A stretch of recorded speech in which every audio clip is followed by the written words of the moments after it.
everybody. Welcome back to Eggs Podcast. I'm Ryan. He's Mike. And today we're guestless. So it's just a little catch-up session for us. We haven't talked a lot. We've been busy over the summer. And so it'd be good to sort of do a little catch-up here publicly, I think.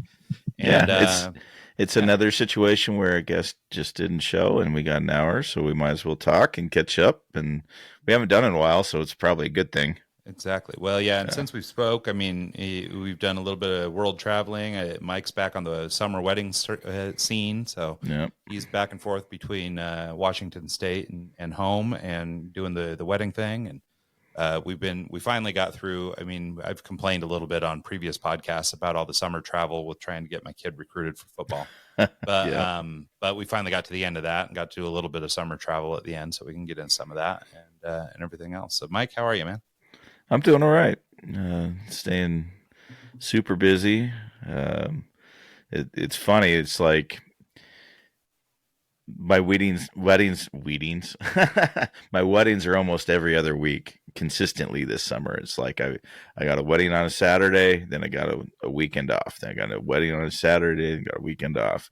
And so it's like just long enough where if I have a wedding back to back, so one Saturday, next Saturday, both in Washington, it's not worth coming back. But 2 weeks is just long enough where it's like, all right, I'm going to come back. I'll get some work done here at the house. And, it's just a lot of driving. And so that's what I've been doing a lot of driving back and forth. Yeah, no, it's funny. One of the guys that works for me just got back. I was kind of thinking about Washington and all this stuff. So I don't know if you remember a million years ago, we went to, I think you may have treated me, actually. It was kind of a wild weekend, actually. But we went to Kings of Leon up at the Gorge up there in Washington. Oh, yeah. I remember that. This kid that works for me just went up there for an EDM festival over the weekend. The one that got blown out with the weather. Blown up, and he had to, they ended up, I guess, making it up on Sunday or whatever. But they camped up there and did the whole thing. And but so I know when you and I went, I think we had the Restless anniversary party the night before. In Idaho? I want to say we got on the road at like 2 a.m. or something, because I remember sleeping somewhere along the way. Oh, yeah. And then pulling off. I forgot we did that. Up from there. Yeah, no, that was a wild one. So anyway, but he was just telling me about the Gorge, and so I was thinking about Washington and that drive. And so, but I wondered if you knew, because I think I've stopped there with you. I think I stopped there with my family once, but there's a city between probably like Yakima or something, the Gorge and Seattle, that is full of like old trains and stuff like that. Do you know what city that is by chance? Full of old trains. Yeah, they have a bunch of like old trains scattered through town. So like as you pull into the city, it must be one of the few kind of biggish cities between there and there. But when you pull in there, they have a bunch of old trains. They have a bunch of old diners and stuff like that. It's kind of a weird vintage town. But I don't know. I'll have to look at a map, but he was just telling me that he went up there. So I was thinking a bunch about Washington, and then I saw your Instagram that you'd been up there too. So yeah, kind of in that I don't know the old trains, but there is Leavenworth, which is an old kind of like German Bavarian kind of city that sounds fun. During the wintertime, it's actually amazing. You should maybe do this for one of your winter trips. You go up there and it's like, it turns into a mountain town, snow, German vibe with Christmas, and it's just a really cool town. That sounds awesome. Just outside of Chelan. It's close to Wenatchee, and so it's about an hour away from Chelan, where I go every time. Oh, I wonder if it's Wenatchee that I'm thinking of. Maybe. That's on the way in, and it's a little bit bigger city, right? It's a little bit bigger city, but I don't think it's train centric. If it is, I haven't. You've not been privy to the trains. Yeah. No, I know there's a few. They have like these old, like 1950s trains in them, like the old Art Deco looking trains and stuff. It's pretty cool. Yeah. But yeah. Anyway, I mean, it's kind of a neither here nor there story, but it was just kind of interesting that he was up there. So I was thinking about it, and I haven't been up that way in a long time. So I need to make another trip. Yeah.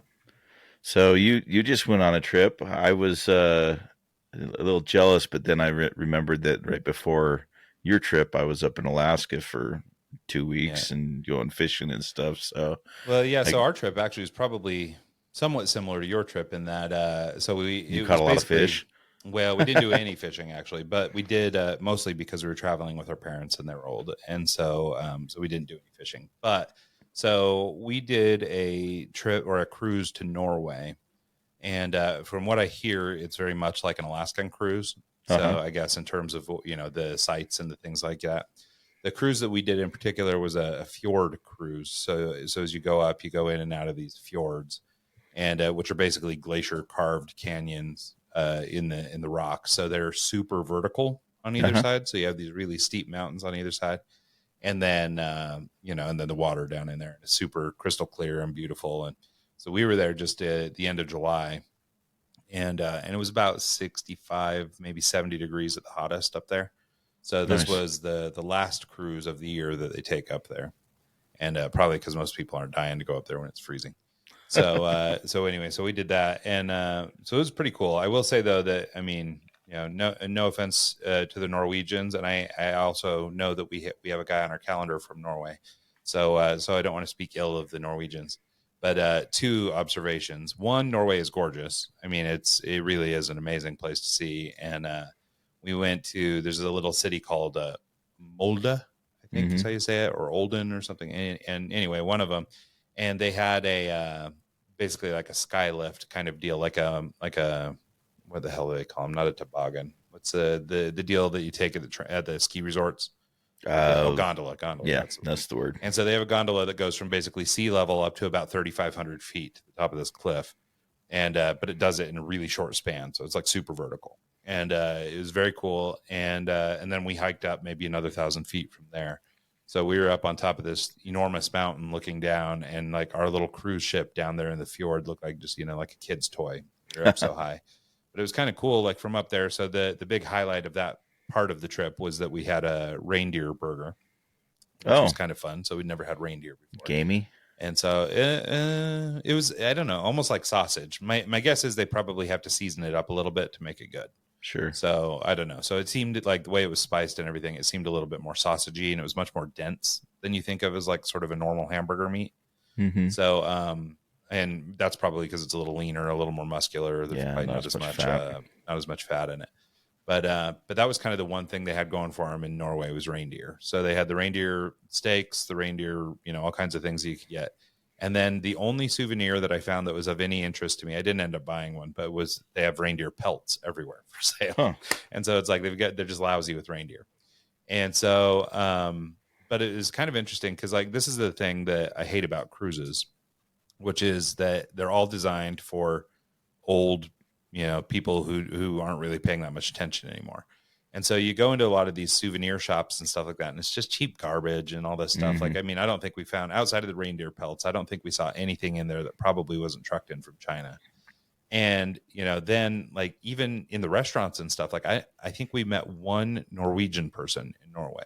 Yeah. Everybody in the restaurants comes from somewhere else in Europe. A lot of people, I guess, travel around for summer jobs, which is kind of an interesting cultural thing. Yeah. But like the girl that was waiting on us that served us the reindeer was from Austria, and she just answered an ad and took a job in this remote place in Norway for the summer.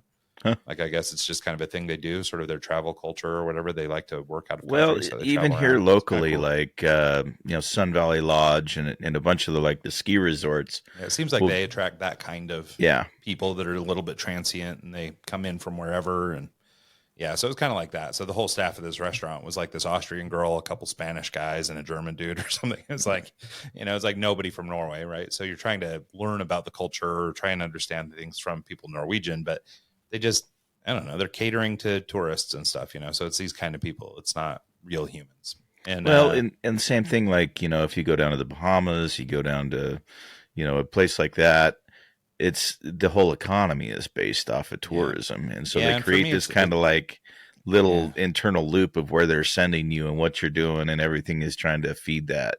Yeah. So for me, it's a little bit gross. Like, I just don't love that tourism-y kind of thing. And so if I had my druthers, I probably wouldn't cruise really. I mean, now there's some perks to it. I mean, like in this particular trip, we were traveling with my in-laws, and they're, quite a bit older, pushing 80. And so, and then like, so it was useful to have access to like their room on the cruise ship. So if they were tired, they could go lay down, or if they were sick of walking or sick of us or sick of tourism or sick of whatever, they could go take a break or go sit on the deck of the ship or whatever. So that's kind of nice.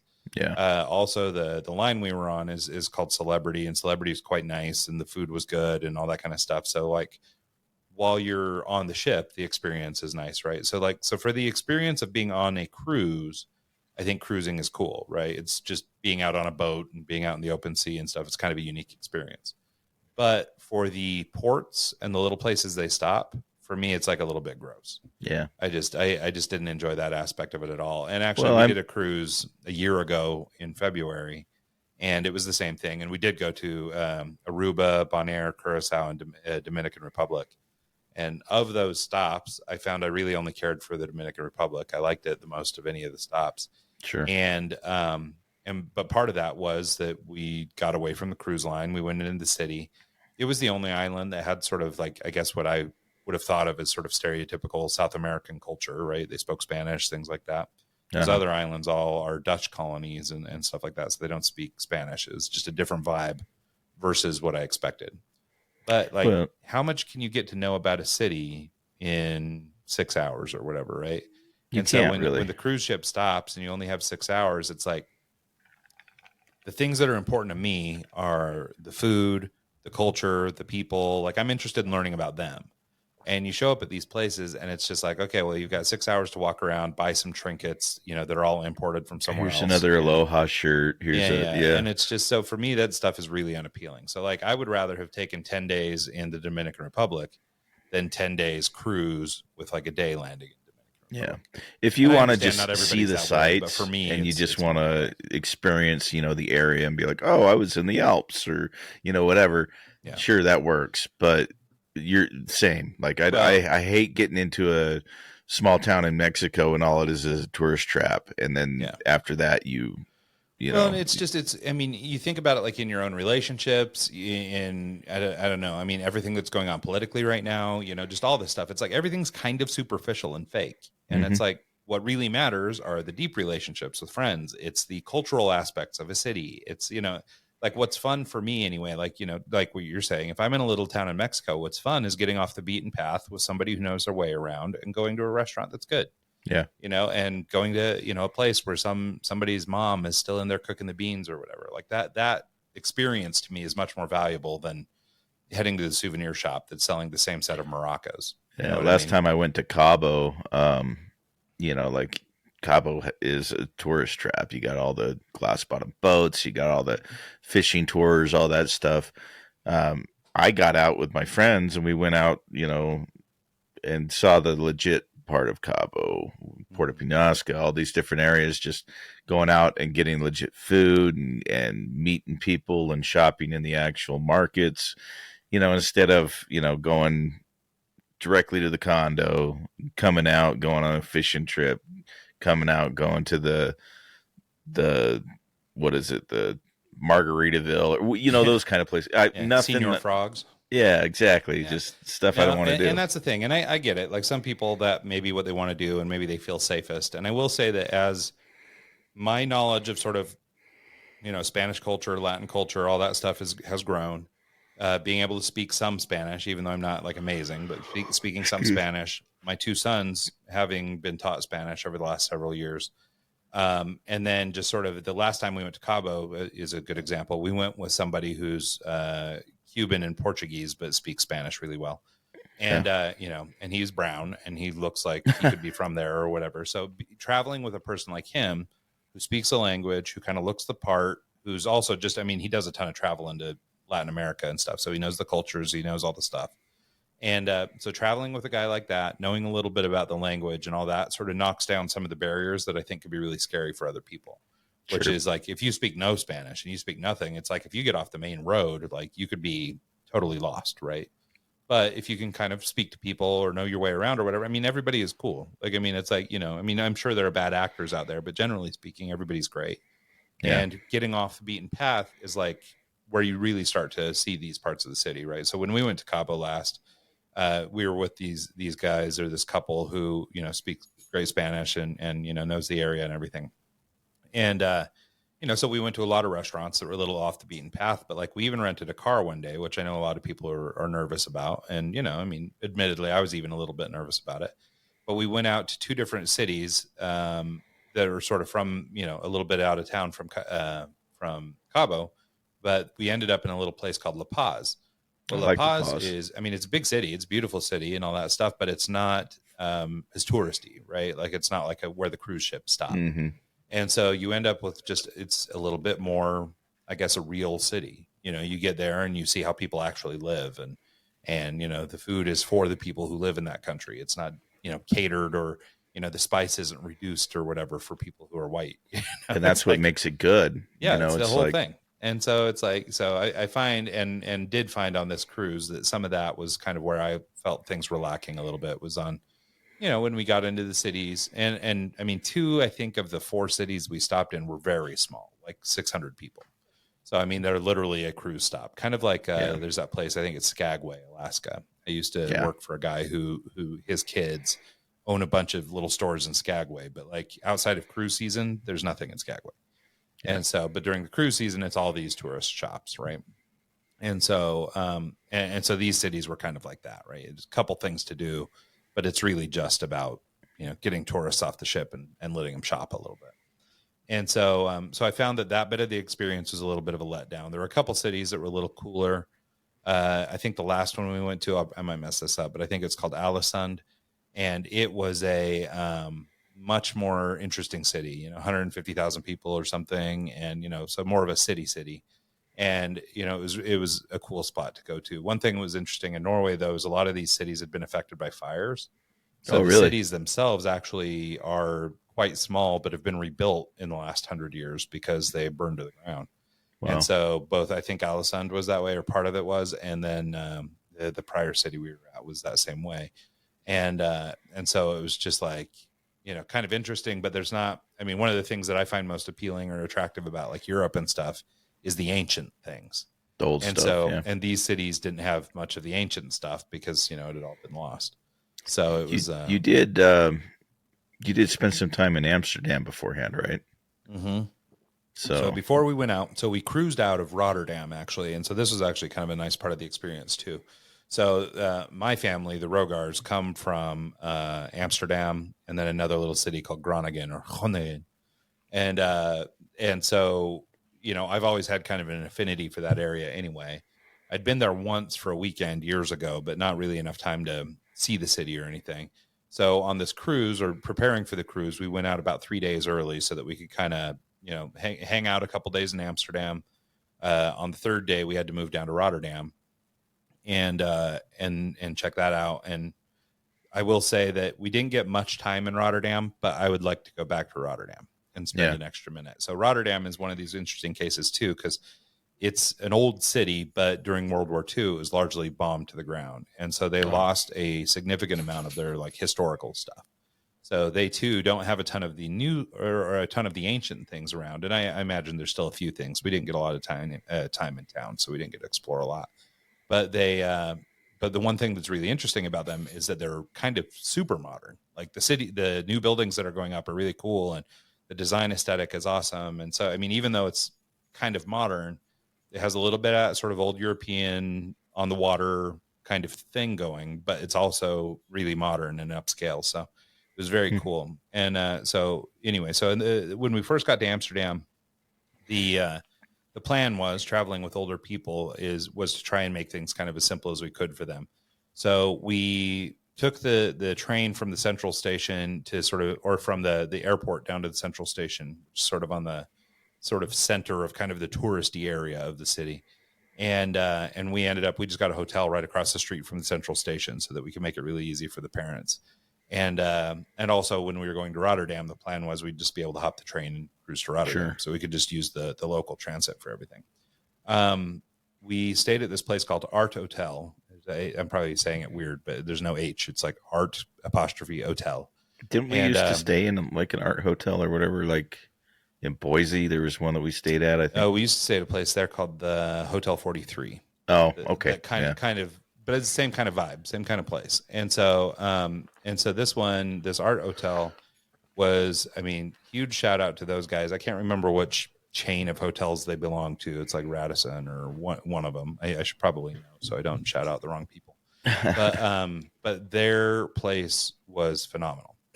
And I will say that this is the one big observation or one big takeaway from the Netherlands. And I don't know if this was just by virtue of they're just nice to tourists, but the customer service there and the people that we encountered were just spectacular. Every single person we met, with only one exception, and he knows who he is. That guy. You know, with the exception of that one guy, everybody we encountered in Amsterdam was very friendly, and it was a ton of fun. The people at the hotel were great. We got in the city about 11, but we couldn't check in until 3. So they just, they offered to hold our bags. The people who work in the lobby there, and I wish I'd have taken note of the people who actually checked us in. But there's 2 guys that sort of run their lobby that are like their bellmen, I guess, or sort of helpers in the out there. It's this guy named Brian and this other guy named Jamal. And those 2 dudes, shout out Jamal.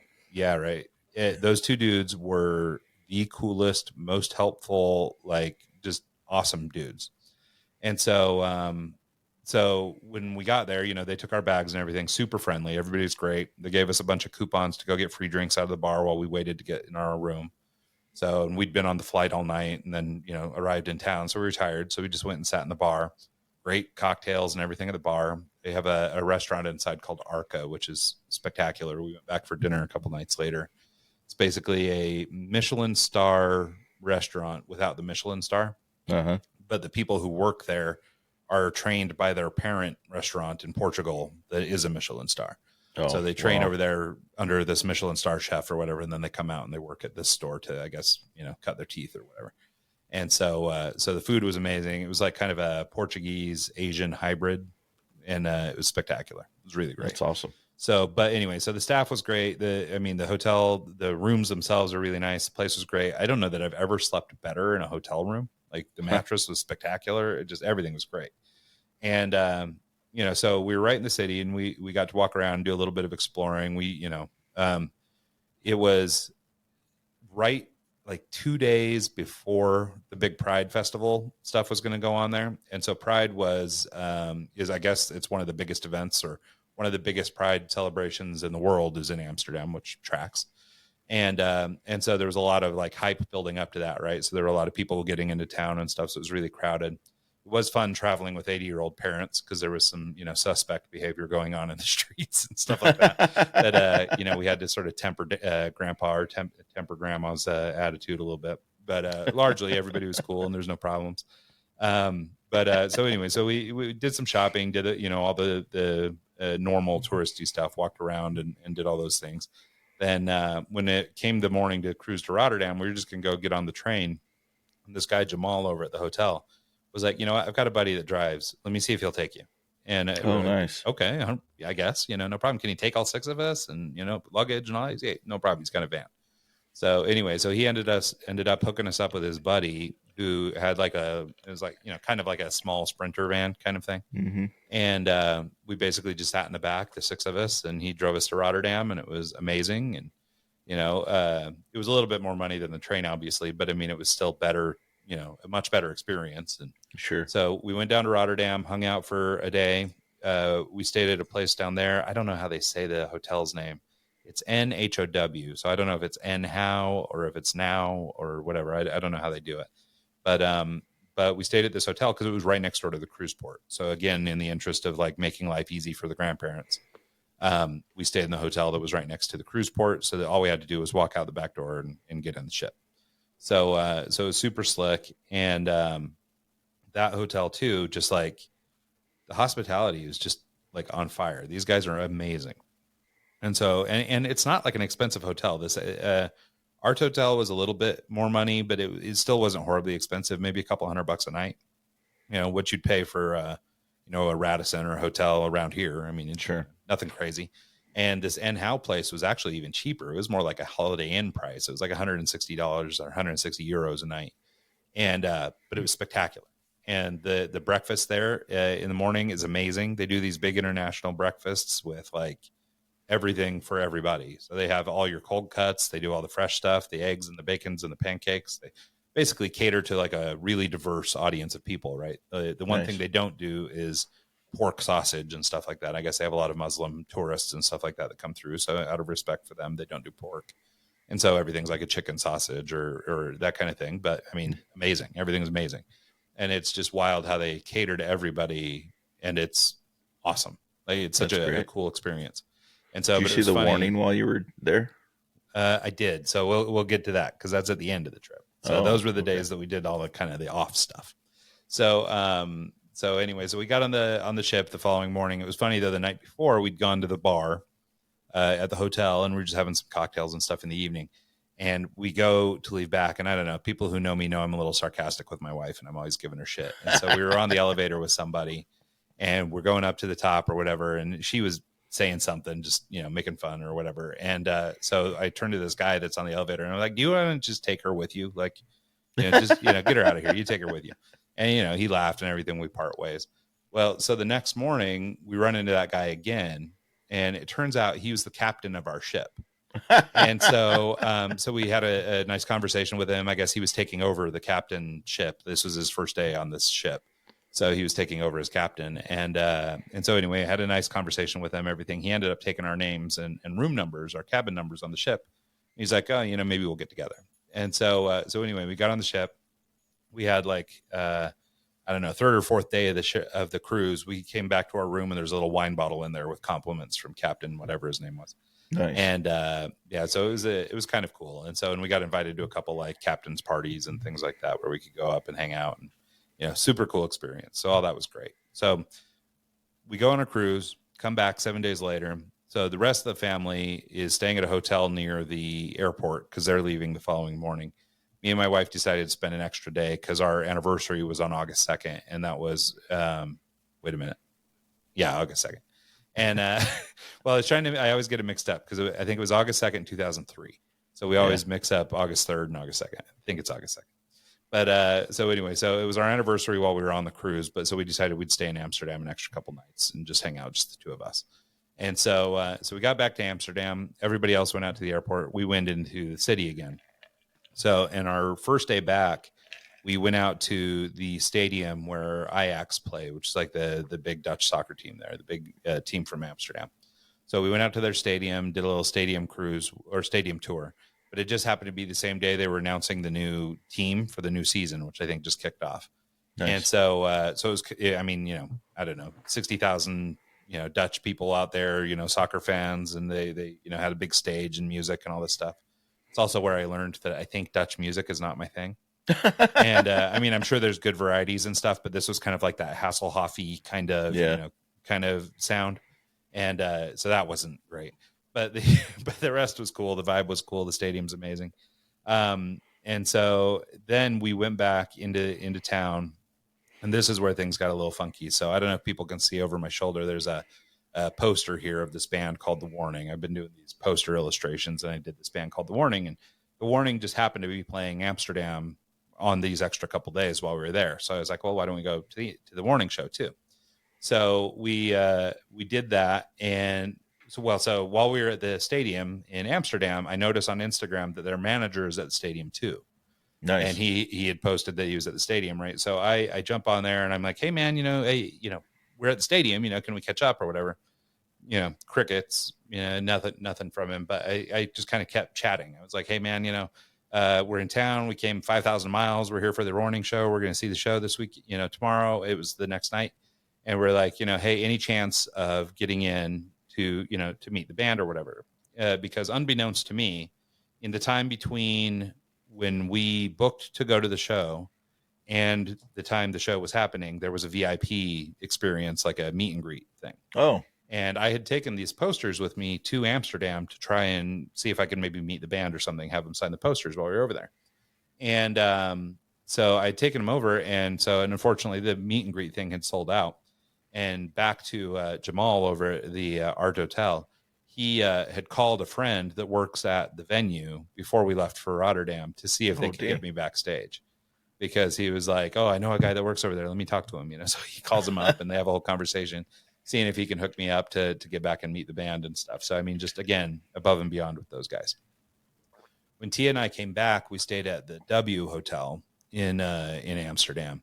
And again, just the hospitality, I just can't even say enough good things about the hospitality. Well, I used to work for the W Hotel in Seattle. Yeah, they're nice hotels. This place is beautiful. I mean, it's, incredible. The people were great. Yeah. The room was great. Like, I couldn't have been happier with the place. And just, man, I don't know. Like I felt so impressed by the hospitality over there that I guess I didn't realize how bad it had gotten over here. Like at least in the States or where I'm at. I mean, you run into an occasional host that's great, or you get a good waiter or whatever. Like, I mean, it's not that everybody's bad, but like these guys were like over the top. Like anything they could do for you, they were bending over backwards. They were making phone calls. They were doing whatever, you know. And it was just like, I'm very pleased with all that, and I just love the people over there. So anyway, so the next day, or I finally hear back from the Warnings manager, and he's like, meet and greet sold out and whatever. He's like, just go stand at the end of the line. I'll watch for you. And so I was like, yes, we're in, right? So we're going to be able to do this. We'll go meet the band. We'll have them sign the stuff. And turns out that the meet and greet was at 6, and we had tickets for the Anne Frank house at 5:30. And for anybody who's tried to book the Anne Frank house, you have to do it like weeks and weeks and weeks and weeks in advance. Sure. It's like, I think every Tuesday they open up the next 6 weeks. So we had to, so we booked this thing forever ago. And like, if you show up day of, like, there's just no hope. Like you're just not getting in. And so, and it's surprising. I mean, it is very cool and it is very interesting, but it's wild that it's so booked. Yeah. Like, I mean, it's so booked out. Yeah, it's insane to me, actually. Because, I mean, it is neat and everything. It was a cool experience, and I'm glad we went through it. I'm just surprised it's so popular, I guess. But anyway, so we went to Anne Frank, and unfortunately, we couldn't make it over to the venue in time for the meet and greet. And so even though we've got access or whatever, we couldn't go. Yeah. So we head over there after the Anne Frank house, and that was like the one thing my wife really wanted to do. She teaches some history, and they cover Anne Frank every year, and so so for her that was like the pinnacle of the trip, right? I couldn't ask her to skip that, so I could go hang out with the Warning. And so why not? You do it for everything else. I know, right? I should have, but no, this was her one thing, so I wasn't going to get in the way of that. So we start from there. We walk down to the venue, and where they're holding the concerts, this place called Melkweg, which I guess is like Dutch for Milky Way. And it's this really cool old venue. I guess it used to be a place where they made milk. And now it's a concert venue. So it's this really cool spot.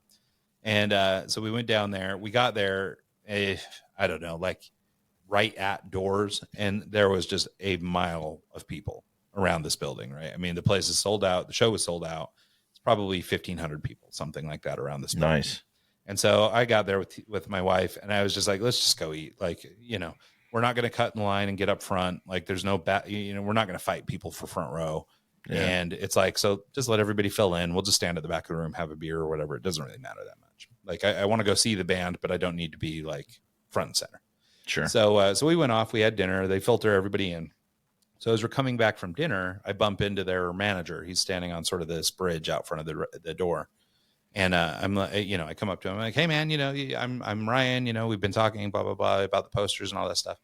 And so we get talking, and basically he was like, if you want, I'll get them signed for you. He's like, it's too late. They're, getting ready for the show now, but he's like, but if you want, I'll take your posters back and have them signed for you. And then I'll just find you somewhere in the venue and I'll bring them back to you. Nice. And so I was like, it was a little leap of faith. I didn't know the guy or anything, but I handed him my little tube with the posters in it. And he took him backstage, and there's 3 posters, one of each of the members of the band individually.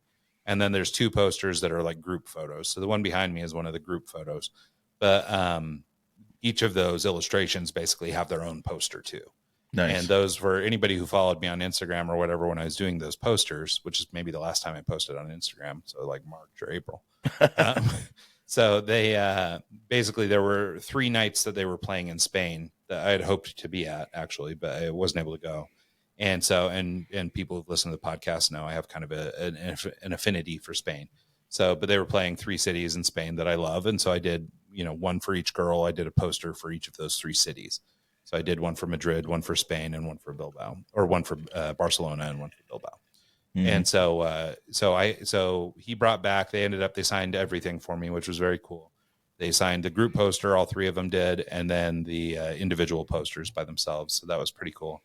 And right. And basically we went into the venue and we just hung out in the back, and at some point the manager came out and he was able to find me and hand over the tube. So anyway, so it was a very cool experience. I'm really grateful to him for taking the time to do that. Cause I mean, obviously it's not something he had to do, and he was already kind of making an exception for us. And I think he was actually a little bit irritated that we didn't show up for the meet and greet. So, because he was like, hey, yeah, I'll get you in, And so I think it was like I did you a favor and then you didn't come. So it's like, so I understand that. So Rudy Joffroy is the guy's name. So shout out to Rudy for being so cool and helping us out and get those posters signed. Hopefully we'll catch the warning over here in the States or something and pay him back, or see when take him out for a beer or something. There you go. And but anyway, very cool. The band was amazing. Probably, I mean, I was thrilled to death because it's probably one of the first kind of rock shows I've been to in a while. And these girls shred, and they're incredible musicians. And they just played on Fallon or something the other day. They were on Kimmel the other day too. Kimmel, I don't know if they've done both, but they were for sure on Kimmel. Yeah. And so I mean, they're kind of, it's funny because since I drew those illustrations in April until now, they've blown up. Like they've sold out like 2 European tours since then. They've done, I mean, they're going ham. They're doing amazing. And so it's really cool. But unfortunately, they became probably less accessible since April, right? Because in April, I was like, oh, I could probably just go meet these guys. And by August, it's like, I don't think I can meet these guys. Yeah. So it, so did you get any feedback changed on the posters? Did they like them? That's the one thing that bummed me out. I would have liked to have at least heard or known if they thought they were cool or didn't like them or whatever. Like I'd have liked some feedback. And it was in the middle of the show, so Rudy didn't say anything. He wasn't like, "Hey, dude, they think it sucks," but they signed it. So anyway, so I didn't get any feedback. So my goal was to get back on Instagram or whatever and thank the band and see if I could get any kind of comment from them. But I think it's kind of the gift and the curse of their popularity. They're basically 3, pretty young Mexican girls. They're good-looking ladies. I'm sure they are accosted all day by fans and things like that, and so they don't really answer on social. So I'll have to catch them sometime in the States, and I don't know, maybe we'll cross roads at some point. There you go. I can find out, because I would be curious to know if they actually gave a damn and thought they were cool. One of the things that happens, or that I notice, is when I do these digital illustrations, people don't think of them in the same way as they do like art with pencil or whatever. Sure. And these illustrations are done for reals. Like, I draw them and, I do all the same steps that you would in like a real piece of art. I just make them digitally so I can do these painting or prints and stuff. And so sometimes I think people don't necessarily realize all the work that goes into them. Yeah. But nonetheless, I hope they liked them. And, if by chance they happen to hear this or whatever, thanks for signing that and making that possible. It's actually unfortunate, with the exception of Mo, who's the one right here over my head, who I need to try and get a signature to. My other 2 were MF Doom and Lemmy, who are both dead. So I can't get those signed. So we're not going to be able to get a whole wall of signatures here. But, but the warning kicked it off by being willing to sign that. And I really appreciate it. So that was very cool. So, but I will say just one last thing to sort of, wrap up this really lengthy conversation about me. The one thing I noticed too, so I've already been kind of gushing about the Dutch people and everything, and so in the venue, and for anybody that's been in like a venue like this, like pretty cramped quarters, 1,500 is a lot of people in there. Like in the U.S., it's probably more like a 900 capacity. Sure, like they were cramming a lot of people into this place, and so it was pretty cozy in there. But like we were standing at the back of the bar. But one thing I thought was really interesting is that we met a guy standing in the back. And the Dutch are sort of, stereotypically very tall, right? Like they're sort of one of the taller nations in the world. And, even the women, like the average height for a woman is like 5'10" or something. The average height for a guy is like 6'2" or 3 or something. Yeah. And so, they're relatively tall people. My wife, on the other hand, is very short. And so she's 5'2". And so we went into this venue, and basically, I don't know if they just do this naturally or whatever, but there was like a wall of tall people at the back of the room. Oh, wow. Like they were being polite. Like, I know I'm 7 foot tall. I'm not going to stand in front of you. Dude. And so like we met a guy that was like, I was looking up at him. I don't know how tall he was, probably 6'8", something like that. 6'6", 6'7". Like, cause I'm 6'2". So, it's like not too many rooms do I feel too small in, but among these guys, I was, pretty tiny. And so I was talking to this guy, and he's just the nicest guy. And he used to work in sound production. So he was kind of like me, like had all these, old war stories from working in the music business, and just kind of loves the whole vibe. And so we were sitting in the back talking, and he was really tall. And we were talking about just how, nice everybody is and how friendly everybody is. And he was kind of like, yeah, and they were looking at, or like, we just kind of made this observation that like, so if you go to a rock show in the States, like it's pretty rowdy. Like everybody's bumping into each other, and they're jumping around, and they're doing all this stuff. And I imagine that some of that was probably going on at the front of the room. But in the back of the room, everybody was like, couldn't have been more polite. Like, so my wife and I are standing at the back. I stood behind her, and then these mountain of giant people stood behind me. And, but like this couple in front of us actually split so that Tia could see between them. And they basically stood perfectly still and straight next to each other with a gap in between them for the entire show so that Tia could actually see past them. And at one point, like this guy came in and he was trying to, sneak his way through or whatever, try and get by me, and basically got to his spot where his buddies were or whatever. And it was kind of up against me, and he'd kind of, rubbed on me or whatever, which he was apologetic for. But then he stood there kind of next to me and just kind of kept his arms at his side and didn't talk, didn't jump around or act raucous or crazy or anything, but just kind of stood there really polite, like the whole time. And it just occurred to me that all these people are just like, even the way they do concerts is just super friendly and polite. And everybody was so cool. Like, I just couldn't even believe it. It was the weirdest thing for being like at a rock show. Like, it's fine if we're listening to Barry Manilow, but it seemed kind of out of place for like a rock show. And so I was really impressed by that too, just like how chill everybody was. Well, it's funny. This guy I was talking to was like, this is about as heavy music as we get into. He's like, a lot of the Dutch don't go much heavier than this. And so it was kind of interesting. Yeah. Remember the Flogging Molly concert we went to a few years ago? I actually took a photo of a 7-foot tall guy that literally just walked in front of me and you wearing a cowboy hat. Yeah. Like, not only are you so tall, you're going to go ahead and put this billboard up and stand right in front of me. And he shows up last second. Yeah. So it's a completely different kind of like. Yeah, it's just a different mentality. It's a little bit more, I'm out for myself and this kind of thing. And I don't know, maybe we're just, I don't want to over, simplify the situation. Maybe we were just lucky. We ran into a group of great people who were we're all in it for a common purpose. We're all doing this thing, and so everybody was more or less generous to one another. Yeah. But it just, in general, our experience with people in the Netherlands was just incredible. Like I couldn't awesome. Be more pleased with how that bit of the trip went. And of course, since then, I've been nagging my wife about moving over there. Yeah, I still haven't been to that side of the world. I've been to Asia a few times, Mexico a few times, Yeah, it's time. All over that, but I've never been to like.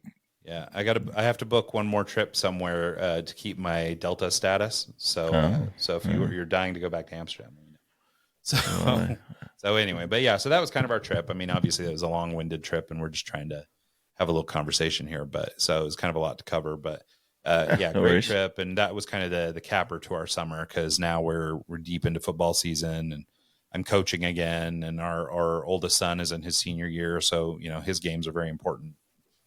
So it's like gotten pretty wild over here. So we're slammed and kind of back to business. My wife teaches school, so she's back to school, and everybody's back to work. Has it started all out? They started.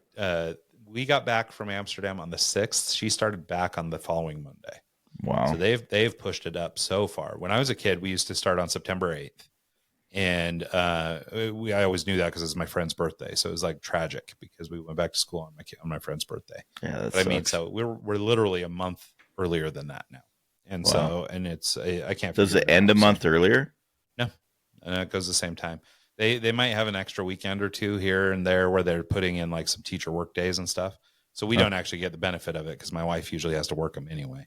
But the kids have to go a certain number of days every year anyhow. And so they just, it doesn't seem to matter. The end stays the same, but it's starting earlier and earlier every year. So, but so everybody's back to business. For us, the summer's officially over, and it's football season, baby. Yeah, I got 6 more weddings. My last wedding's like middle of October, and then I might be heading down to Phoenix and doing wedding season down there over winter with Jeff. Jeff awesome. Jones, I don't remember that, but that's contingent. Alumni, Jeff Jones. Yeah, I know.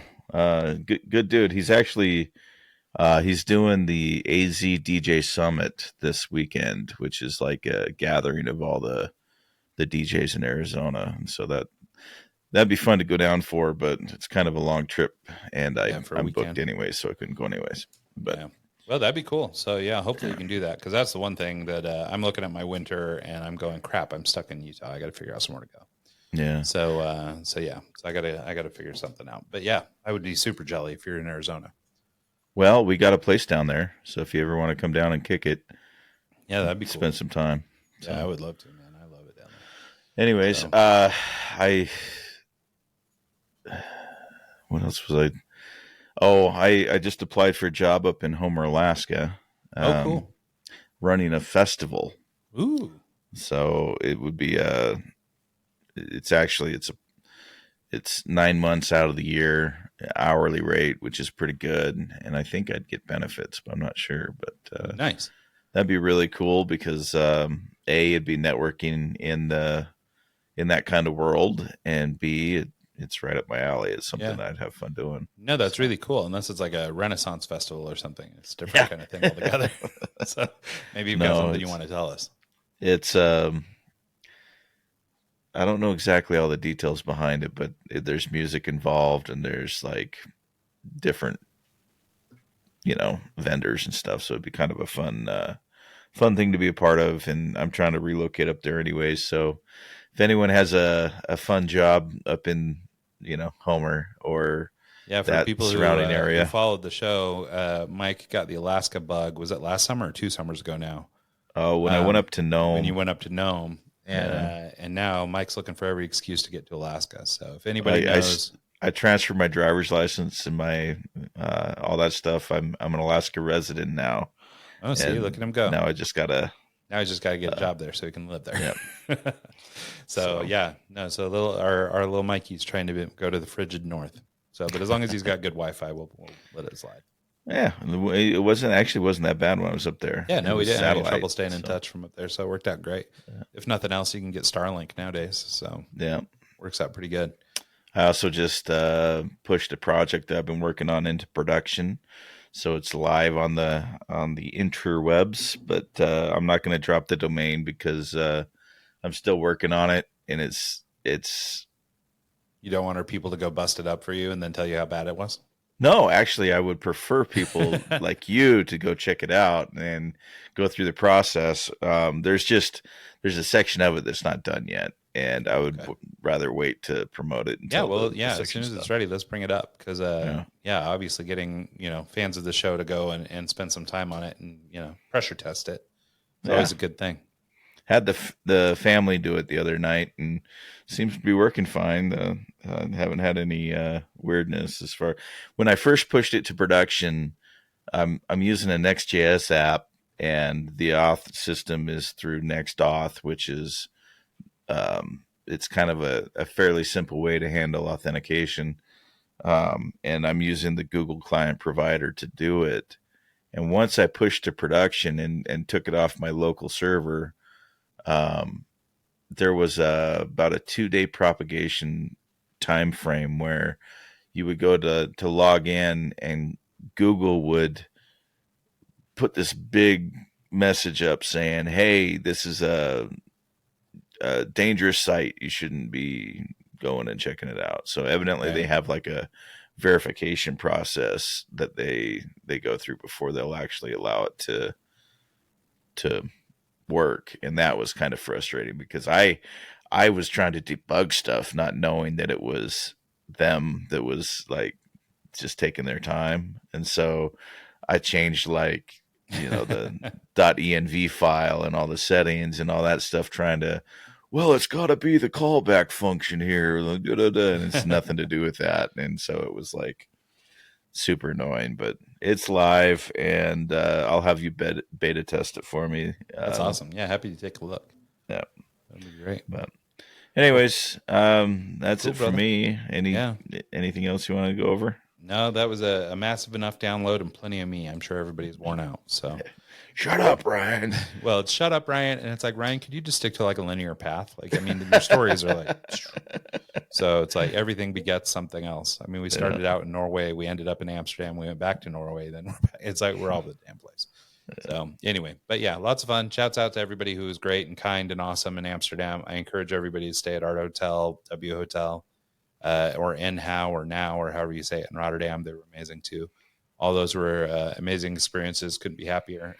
Delta was great on the flights. We were really worried because the day we flew out was like day 2 or 3 of that big outage they had.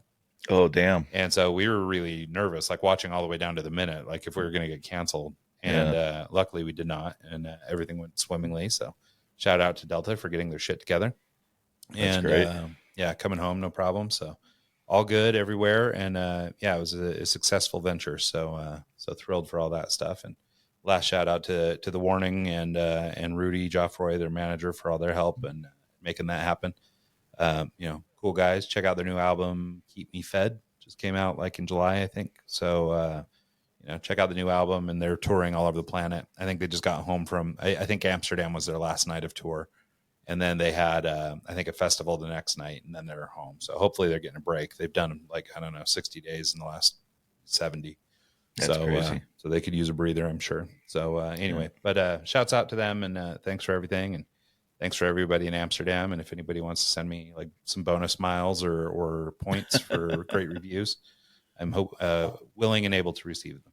There you go. So, anyway, but with that, shout out to everybody who listens to the show this week and every week. And, you know, hopefully we're back with a guest next week. So take care, everybody. Thanks for listening.